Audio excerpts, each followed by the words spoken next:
Mesdames, Mesdemoiselles, Messieurs, bonsoir et bienvenue à ce magazine Profondeur de la presse que vous suivez religieusement et cela nous fait vraiment plaisir. Cette émission est consacrée aux journalistes que nous sommes, mais également à vous, les téléspectateurs qui nous suivez. Donc c'est votre émission, réagissez comme vous voulez. Mais l'émission d'aujourd'hui a comme prétexte la sortie par GED du rapport 2020, intitulé rapport « La liberté de la presse sous le signe du coronavirus, le retour des prédateurs ».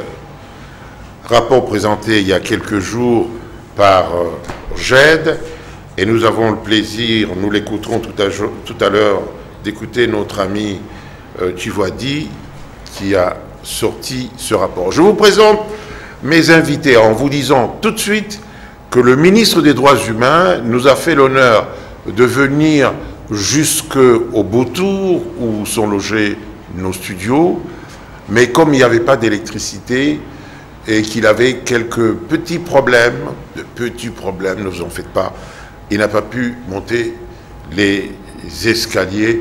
Il vous demande de lui en savoir gré,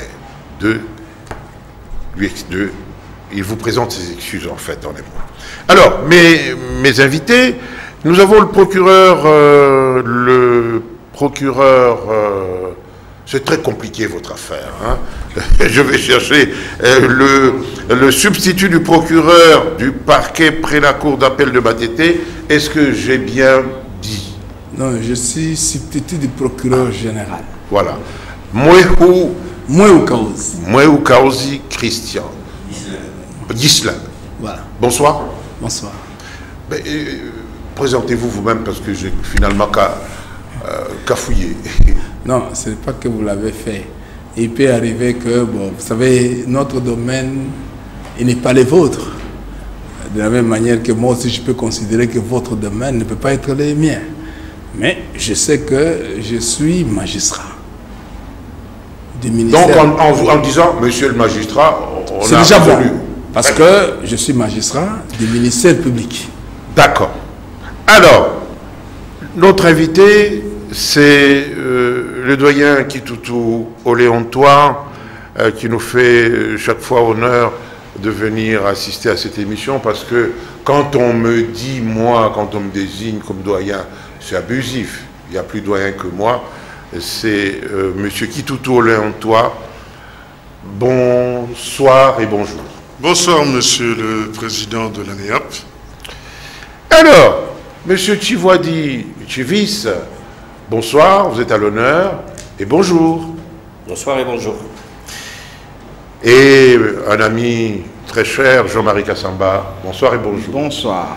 Ça fait longtemps que je ne vous ai plus invité, c'est une injustice, parce que vous m'invitez souvent chez vous. Nous allons, avant de commencer, vous proposer un sujet. C'est donc la cérémonie de présentation du rapport 2020 tel qu'il a été couvert par Numérica TV. C'est parti. C'est un bilan de 116 cas d'atteinte à la liberté de la presse en République démocratique Congo, dont 2 journalistes tués, que dresse l'ONG de défense des droits des journalistes en danger. Ce rapport annuel édition 2020 est intitulé « La liberté de la presse sous le signe du coronavirus ». Le retour des prédateurs. Selon le secrétaire général du GED, Tchivis Tchivoadi, le contexte sanitaire dans lequel les journalistes ont travaillé était tout à fait particulier au regard des mesures de restriction des mouvements décrétés par le gouvernement, notamment le confinement total du centre-ville où se trouve le siège de plusieurs institutions. Beaucoup de médias ont été obligés de fermer momentanément leur rédaction ou de diffuser leurs informations en ligne et de pratiquer le télétravail à domicile pendant près de 4 mois. Il n'est un secret pour personne que la presse congolaise aujourd'hui se porte mal et qu'elle peine à se donner les moyens de redevenir le 4e pouvoir comme l'ont pensé ses meilleurs philosophes.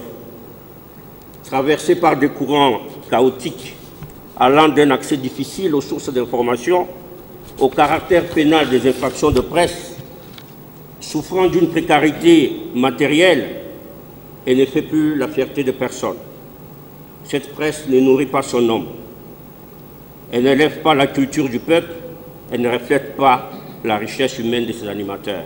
Présents à la cérémonie, les ministres de la communication des médias et celui des droits humains ont demandé à GED d'impliquer la haute autorité dans la justice du pays. Notons que cette activité a été réalisée grâce à l'appui d'Internews à travers le programme MSDA financé par l'USAID et les coopérations suédoises et suisses. À cette manifestation, on a noté également la présence du ministre des Droits humains qui n'est pas là tout simplement parce qu'il n'y avait pas d'électricité. Il demande donc des excuses. Monsieur Tshivoadi, à côté de cet angle pris par ce reporter, est-ce qu'il y avait d'autres choses à ajouter pour nos téléspectateurs? Écoutez, c'est un rapport bilan que nous avons présenté à l'occasion de la célébration le 2 novembre de la journée mondiale de lutte contre l'impunité des crimes commis contre les journalistes. Et donc c'est un rapport qui fait l'inventaire de tous les cas d'exaction et de violence que nous avons enregistrés au cours de l'année. Ça part des arrestations, des menaces, des agressions, des détentions des journalistes, des fermetures des médias et même des cas d'assassinat. Et vous savez, quand on parle des droits de l'homme, des rapports des droits de l'homme, c'est d'abord, avant tout, une affaire des chiffres et des statistiques. Quand on dit qu'il y a eu crime, on demande toujours combien de gens ont été tués. Quand il y a eu répression, c'est combien qu'on a tué. Et donc pour ce rapport, nous avons documenté au moins 116 cas d'attaques diverses contre la liberté de la presse. Et je veux dire que c'est en fait, c'est un chiffre indicatif. Parce que c'est le nombre que nous avions au moment où nous avons envoyé notre rapport à l'impression. Il y a, disons, de cela 2 semaines. Et que depuis la présentation du rapport, il y a eu beaucoup d'autres cas qui se sont présentés. Pas plus tard qu'il y a 2 jours, vous avez suivi, il y a encore 2 journalistes qui ont été arrêtés dans l'enceinte même du Palais de la Nation. Et donc, c'est des chiffres qui sont dynamiques en fait. On ne peut pas dire que c'est statique. Et donc, pour nous, ces 116 cas que nous avons enregistrés en 2020, ça veut dire depuis le 2 novembre dernier jusqu'au 2 novembre et tout ça, ce sont 116 nouveaux cas. 116 nouveaux cas qui sont venus s'ajouter aux 85 cas que nous avions enregistrés en 2019 et aux 121 cas que nous avions enregistrés en 2018. Donc c'est des chiffres cumulatifs qui montrent effectivement la dégradation sur le plan des statistiques de la situation de la liberté de la presse dans notre pays. Et donc, quand on parle des chiffres, de ces chiffres, il faut bien savoir que les chiffres que nous donnons, comme je l'ai dit tout à l'heure, ne le sont qu'à titre indicatif. Et dans ce rapport, on a eu, au-delà, sur les 176 cas, plus de 70% de ces cas, donc des responsables de ces violations, parce que nous parlons de la journée contre l'impunité, 70% des responsables de ces violations, ce sont des personnes connues, des personnes identifiables, pour la plupart qui jouissent d'une certaine parcelle de pouvoir, et c'est pour ça qu'ils ne sont pas inquiétés à cause de cela. Et comme nous disons toujours, l'impunité encourage l'intolérance par rapport aux médias et entretient un sentiment d'insécurité pour les journalistes. C'est pour ça qu'il faut, et cette journée, justement, elle est dédiée pour demander au gouvernement de prendre des mesures concrètes pour lutter contre la culture de l'impunité, qui est un des mots dont souffre notre pays aujourd'hui, particulièrement dans le domaine des droits de l'homme. Et ceux qui assurent cette impunité, normalement, c'est la justice qui devait essayer de mettre fin à cette impunité. Heureusement que nous avons le procureur qui est là avec nous. On va l'interroger tout à l'heure. Mais à un certain moment, c'était très pathétique parce que vous étiez au bord des larmes. Mais vous qui vivez tous les jours ces faits, arrestations, etc., qu'est-ce qui vous est arrivé là? Ce n'est pas nouveau. Vous avez remarqué cela. Mais il faut savoir, ça veut dire les chiffres que nous donnons il faut leur donner un contenu. Ce n'est pas des chiffres dans l'abstrait. Et nous disons que derrière ces chiffres statistiques, il y a des hommes et des femmes, des journalistes qui ont souffert dans leur chair, il y en a qui ont payé dans leur sang. Il y a eu 2 journalistes qui ont été tués dans des conditions très atroces. C'est décrit dans ce rapport-là.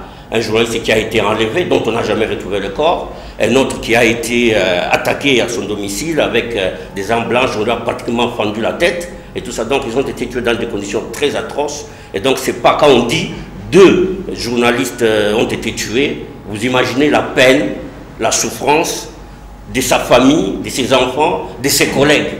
Parce qu'à la suite de... Vous savez, les violences contre les journalistes ont ce qu'on appelle aussi un effet multiplicateur. Quand on a tué un journaliste comme ça, vous pouvez être sûr qu'il y en a peut-être 20, 30 autres qui prennent peur. Soit ils abandonnent le métier, soit effectivement... ils s'autocensurent. Ils s'autocensurent systématiquement. Monsieur Kitoutou, vous avez assisté à cette cérémonie.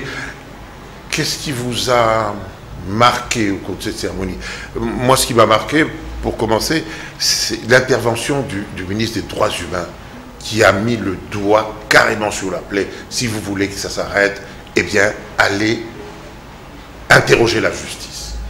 Oui, je pense que l'intervention de son Excellence, Monsieur le ministre des Droits humains, nous avait tous, je crois, touchés. Parce que, et le ministre, bien sûr, est un responsable, c'est le ministre, mais j'ai eu l'impression quelque part, il dénonçait un peu son impuissance. Tout en étant ministre, ses propos démontraient qu'il n'en pouvait rien. Et il souffrait. Il souffrait dans sa chair, dans sa fonction, et il n'en peut rien. Il s'en remet à la justice. Mais ce que le ministre n'a peut-être pas dit, si nous reprenons seulement les cas recensés depuis 2018, 2019, 2020, la macabre comptabilité totalise plus de 300. 300 décès, 300 détentions, 300 poursuites dans des conditions parfois illégales. Souvent d'ailleurs. Souvent, comme le dit Chivis, illégales. Et dont, comme le confirme encore le secrétaire général de JED, les auteurs à 90% sont identifiés.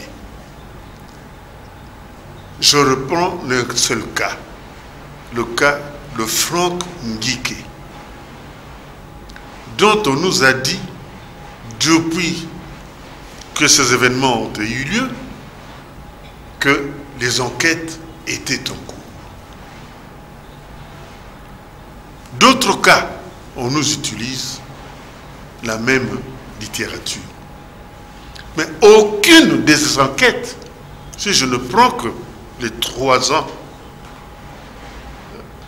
que nous venons de citer, aucune de ces enquêtes n'a abouti.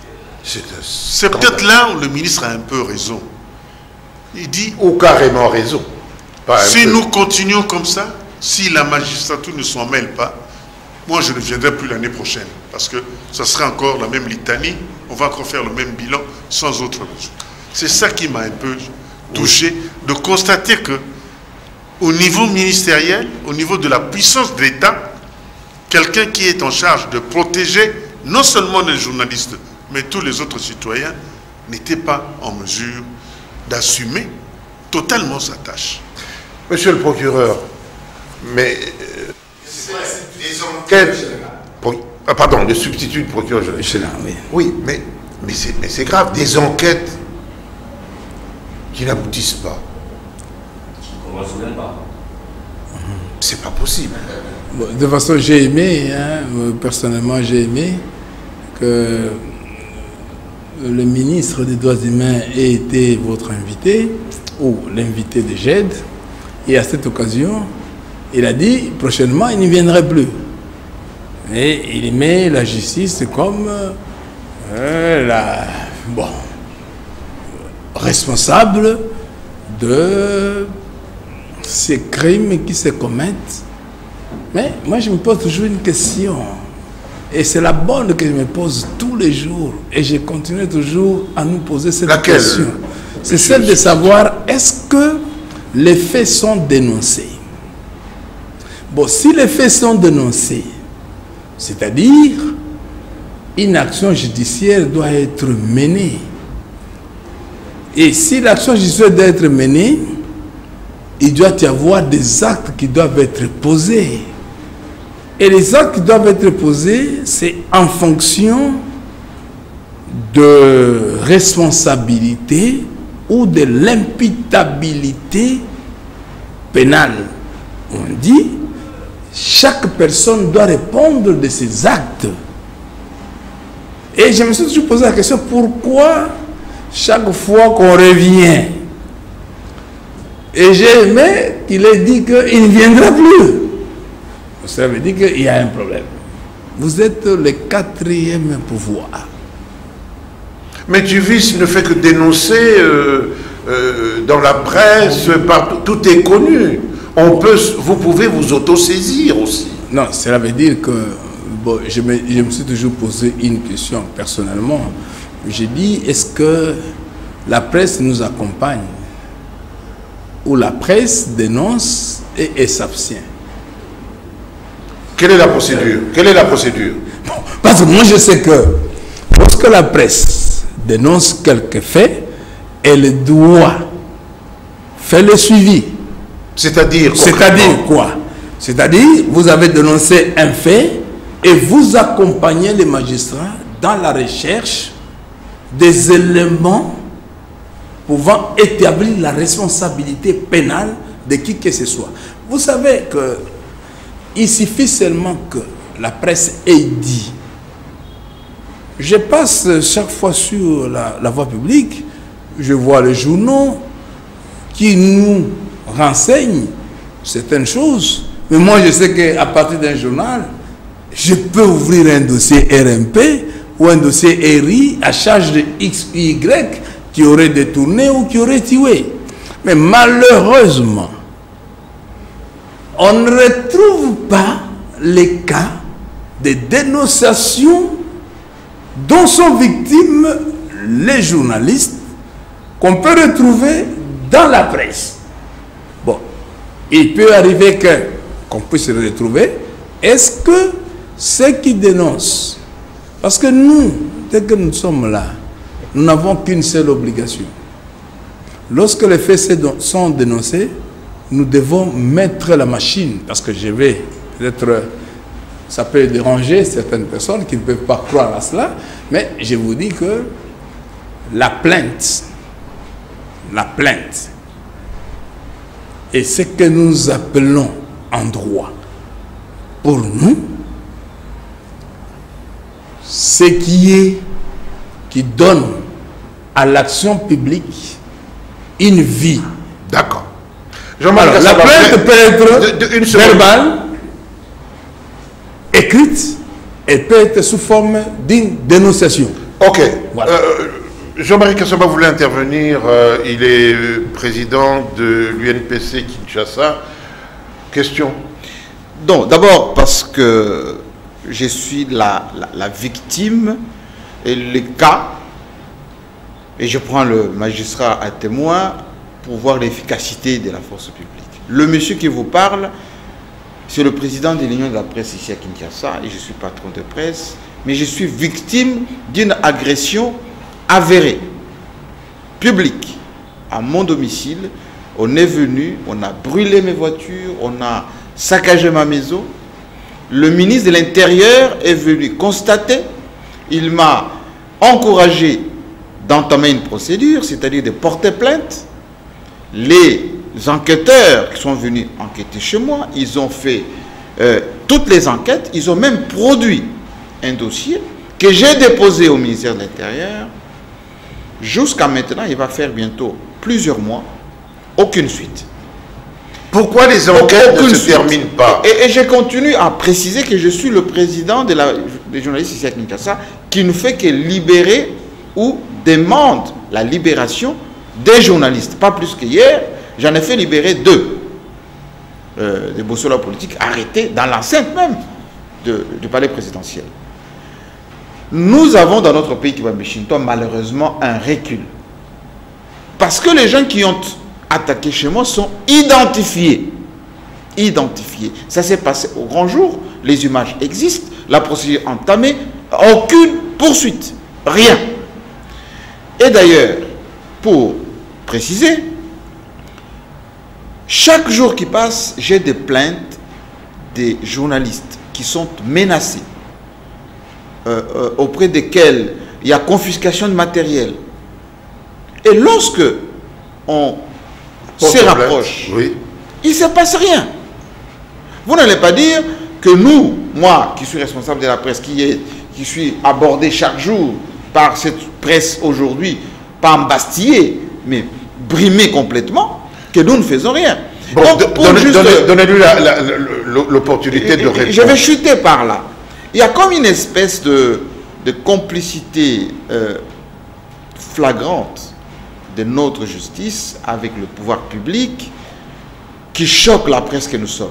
L'accumulation des cas aujourd'hui démontre à suffisance que cette liberté, ou plutôt cette justice qu'on croit indépendante, ne l'est pas en réalité, parce qu'elle tourne au gré des pouvoirs, au gré des Réponse du substitut du procureur.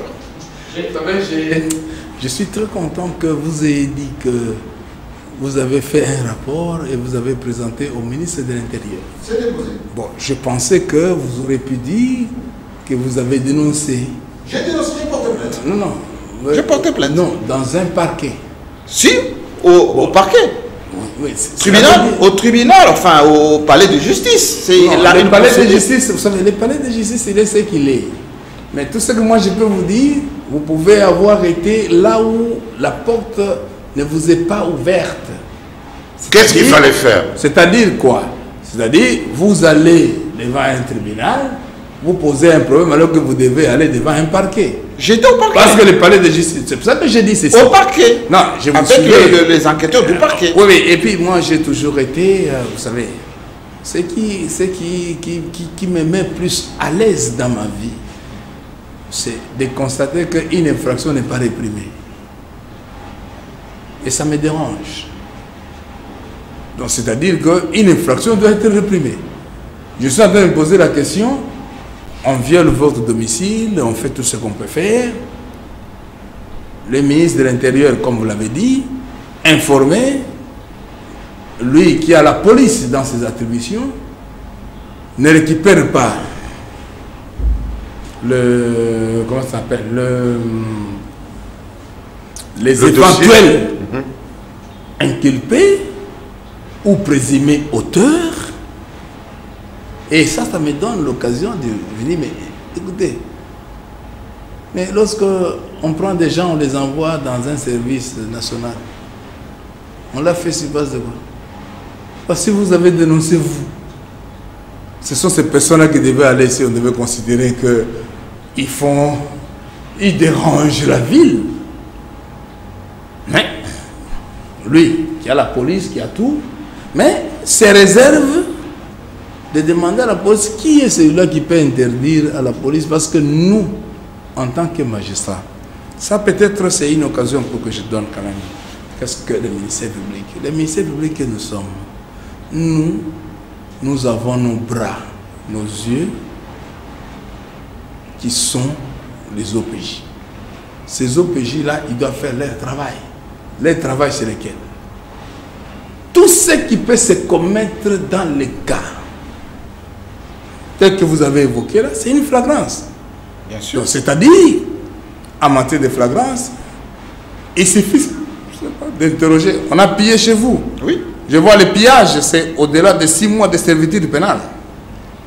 Donc, même les individus, les passants, pouvaient se saisir de ces individus-là et les amener devant une autorité judiciaire.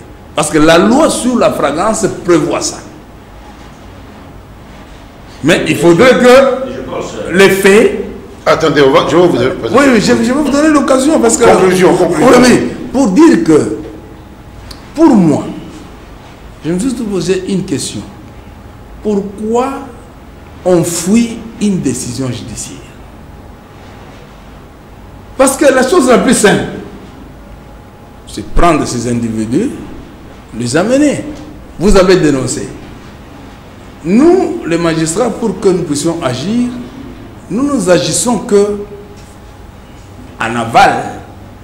En amont, nous avons nos, comment ça s'appelle ça, nos bras, les policiers qui sont proches. Et c'est pour ça qu'on parle de la police de la proximité, qui est une police qui est proche de toute personne. Ce qui fait que s'ils mettent la main... Attendez. Moi je pensais, et je continue à penser que parmi vos prérogatives en tant que magistrat, vous pouvez vous saisir aussi. Vous auto-saisir. Vous saisir parfois de certains cas. Je pense que c'est parmi... Vous n'allez pas toujours attendre qu'il y ait une plainte. Mais c'est que nous on a constaté c'est quoi?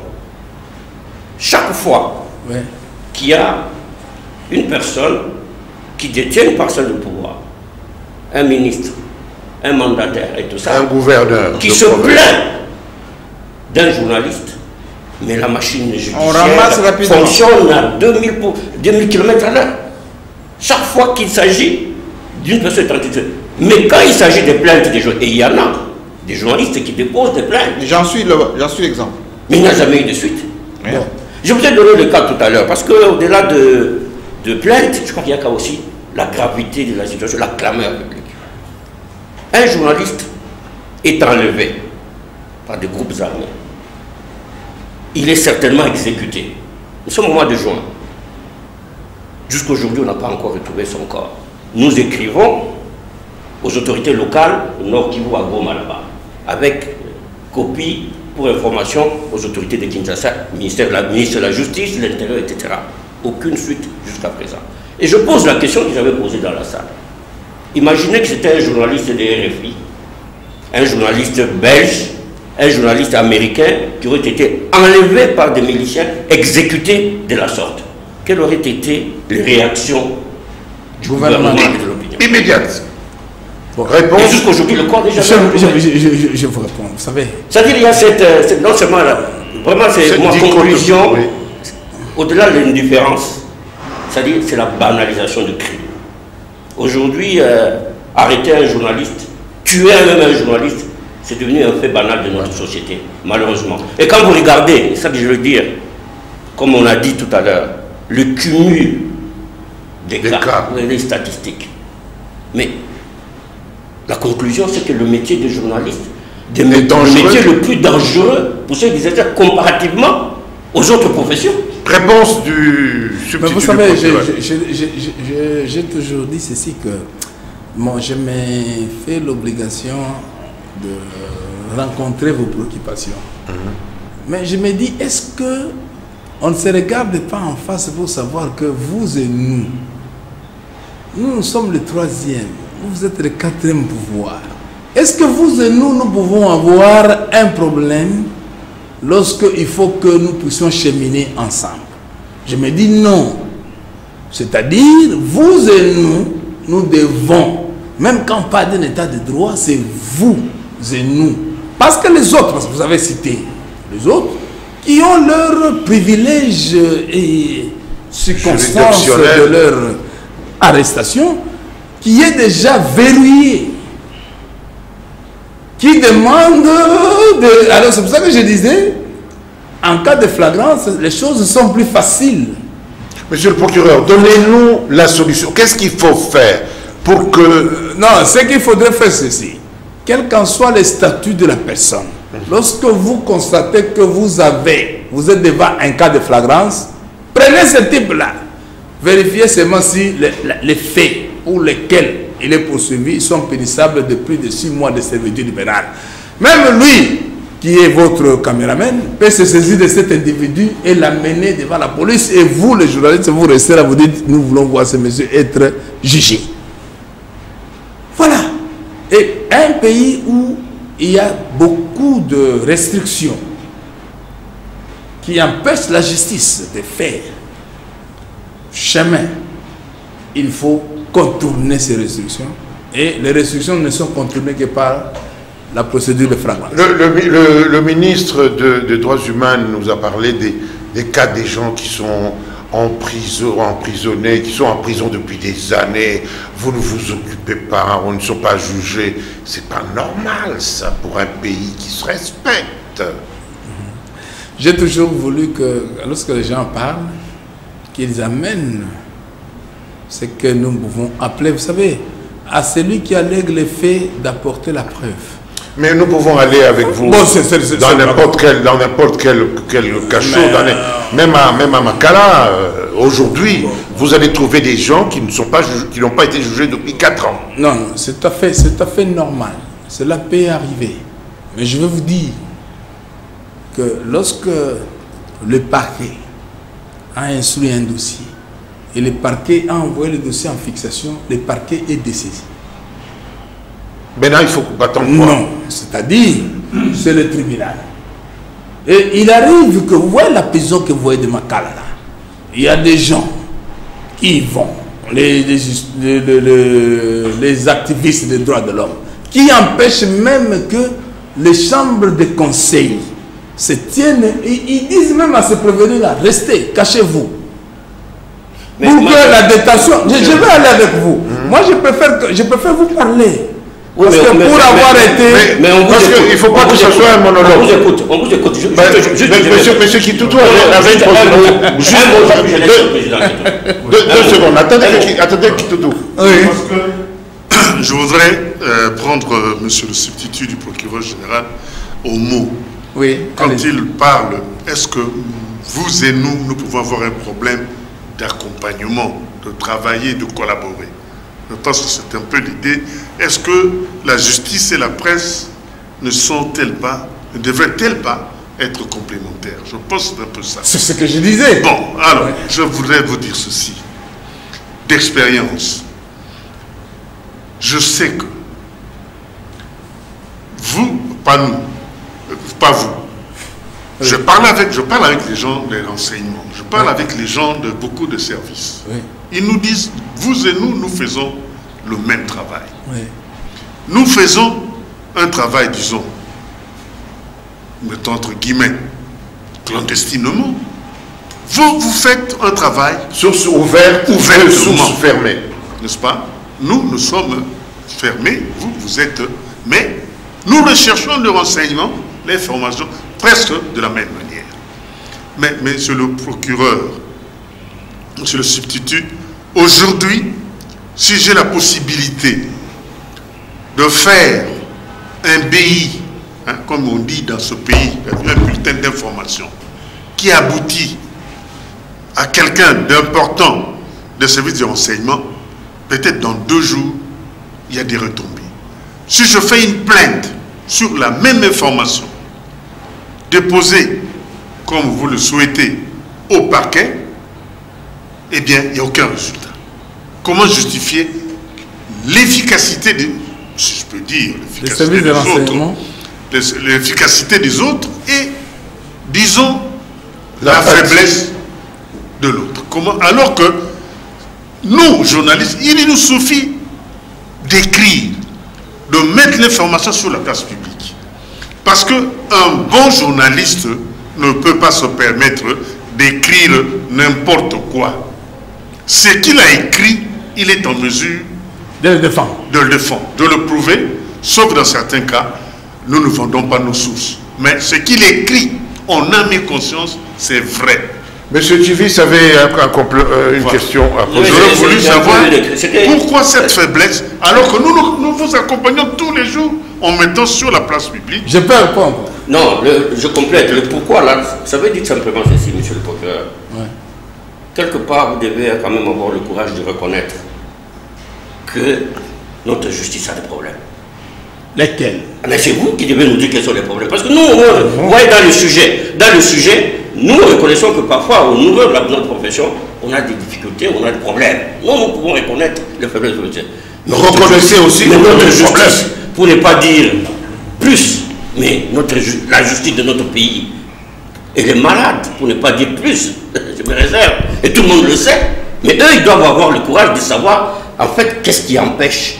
Parce qu'on ne peut pas bâtir un État du droit lorsque la justice n'existe pas. Disons-nous les choses. La justice de notre pays, c'est la justice des forts. C'est la justice de ceux qui ont l'argent.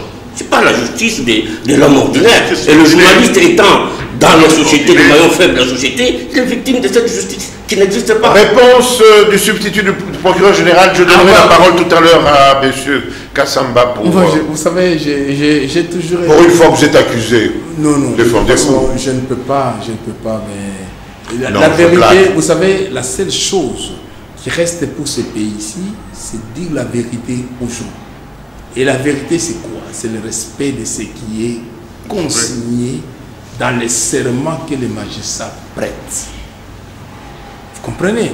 Les serments que moi je prête, je connais mon serment. Et je resterai lié à ce serment-là. Qui dit quoi? Mon serment dit ceci: de respecter la Constitution, les lois de la République démocratique du Congo et de remplir loyalement et fidèlement, avec honneur et dignité, les fonctions qui me sont confiées. Je resterai là. Ça, je l'ai en tête. D'autres ne l'ont peut-être pas en tête. Bon, ça, je ne voudrais pas parler de ces choses-là. Le non-respect du serment conduit à ce que vous êtes en train de dire aujourd'hui. Ça veut dire quoi? Vous parlez de non-respect, c'est-à-dire que vous reconnaissez qu'il y a quand même vos collègues qui ne respectent pas. Je vous pose encore la question. Combien ont déjà été arrêtés ou sanctionnés par votre corps de magistrats, je ne sais pas comment vous appelez? Bon, cela veut dire que je voulais dire ceci, mais toutes les fois je ne vais pas parler de moi-même. Hein, je resterai toujours en dehors de ce que moi je suis. Mais moi je vous ai donné le serment qui vient tout de suite là de ma tête, sans que je l'ai lu. D'accord. Kassamba, vous n'avez pas répondu. Je voulais qu'il répondre un peu sur je voulais juste répondre par rapport à ce qu'il a dit. Le non-aboutissement de nous faire un exemplaire. C'est-à-dire ceci.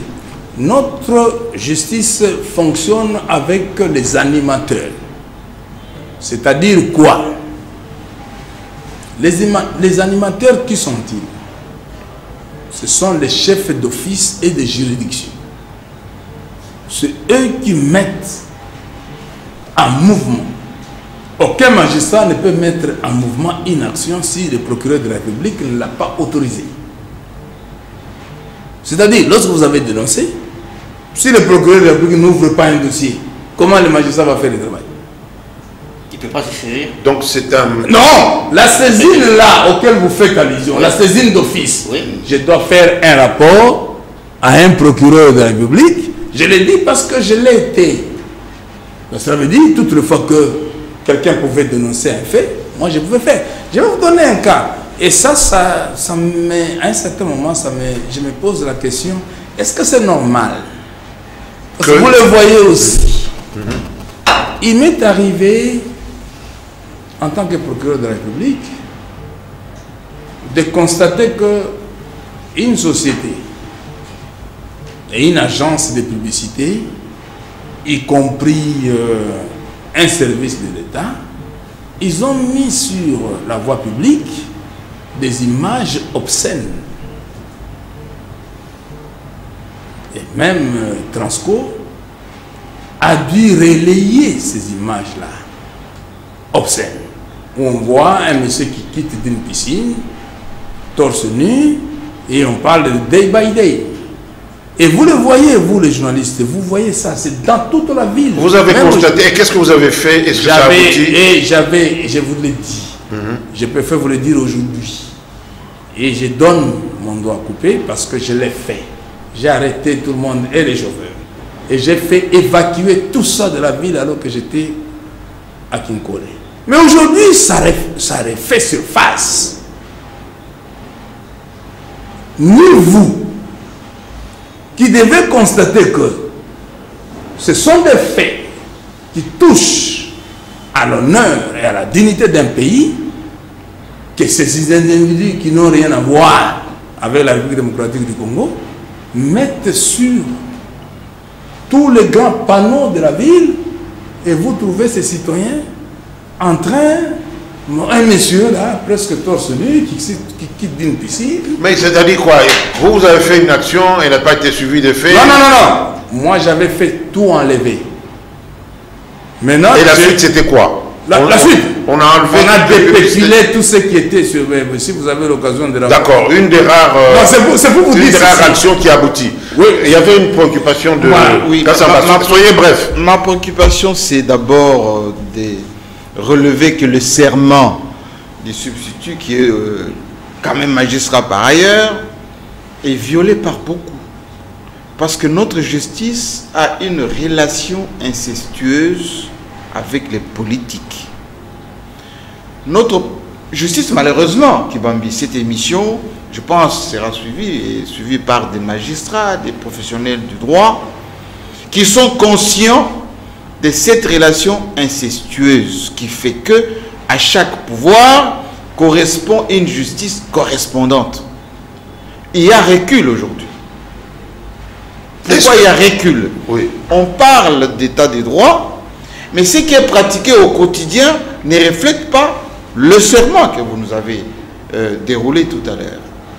Il y a violation des constitutions de cette République, constamment. On ne voit pas. Attendez. Oui. Chacun l'interprétera, le comprendra à sa manière. On ne voit pas les gens se saisir de cette situation-là pour dénoncer au niveau de la justice. Deuxièmement, nous de la presse, maillon faible, quatrième pouvoir, certes, mais nous sommes victimes, moi le premier, de l'indifférence de cette justice. Même nous qui avons porté plainte, même certains des journalistes qui saisissent la justice, parce qu'ils n'ont pas d'argent, parce qu'ils n'ont pas le pouvoir, parce qu'ils ne sont pas forts, ils sont à la marge de cette société. Et donc, c'est une interpellation pour dire, peut-être qu'il faudrait imprimer votre serment, distribuer, comme nous l'avons notre guide de l'éthique et de l'industrie professionnelle, on donne aux journalistes, imprimer ces serments et donner un peu. Parce que tu vois, je vous ai demandé tout à l'heure, est-ce qu'il y en a certains qui sont inquiétés? Moi, je sais qu'il y a le tribunal des pairs, hein? Comment ça s'appelle déjà dans votre jargon? Conseil de la magistrature. Non, prise à partie. Ouais, la procédure de prise à partie. Prise à partie. Mais combien? Il y a une complicité flagrante entre les procureurs, les magistrats, dans beaucoup d'affaires. Et malheureusement, je suis, comme le ministre des Droits humains, dans une espèce d'impuissance telle que à chaque fois qu'un de mes journalistes de la profession ou de la corporation... Il nous reste 3 minutes. Alors, me dit, président, on vient de m'arrêter. J'ai dit, je me tourne vers qui? Parce qu'il y a cette relation incestueuse avec le pouvoir public. Réponse.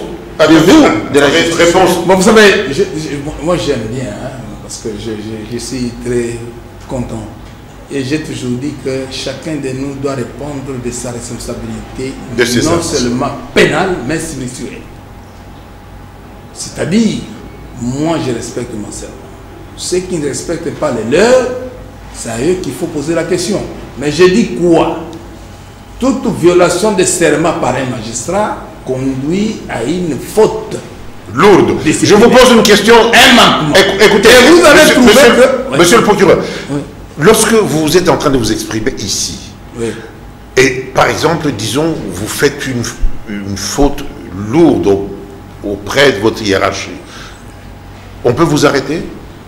Non, on peut vous interpeller? Non, mais j'ai toujours été syndicaliste. C'est ce que vous ne savez pas. Mais je vous ai posé une question précise. Vous avez un compte à rendre? Non, non, je ne peux pas. Je